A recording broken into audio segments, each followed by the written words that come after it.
अकोला महानगरपालिकेवर सत्ता स्थापनेसाठी राजकीय हालचालींना वेग आला आहे. अकोला महापालिकेतील नव्या सत्ता समीकरणांची पडताळणी करण्यासाठी भाजपचे नवनिर्वाचित नगरसेवक अमरावती विभागीय आयुक्त कार्यालयात दाखल झाले. अकोला महानगरपालिकेत एकूण 80 नगरसेवक असून बहुमतासाठी 41 जागांची आवश्यकता आहे.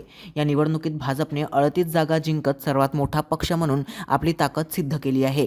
भाजपने विभागीय आयुक्त कार्यालयात दावा केला आहे की त्यांच्यासोबत शरद पवार गटाची राष्ट्रवादी, शिंदे गटाची शिवसेना, अजित पवार गटाची राष्ट्रवादी आणि अपक्ष नगरसेवक मिळून एकूण 44 नगरसेवकांचा गट तयार झाला आहे. या गटाला शहर सुधार आघाडी असे नाव देण्यात आले असल्याचा दावा भाजपकडून करण्यात आला आहे.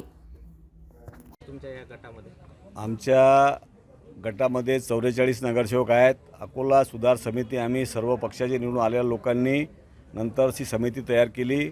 आमचा उद्देश केंद्रामध्ये सरकार आहे, राज्यामध्ये सरकार आहे, अकोला शहराचा विकास झाला पाहिजे या उद्देशाने इतर पक्षाच्या लोकांनी आम्हाला समर्थन केलेलं आहे.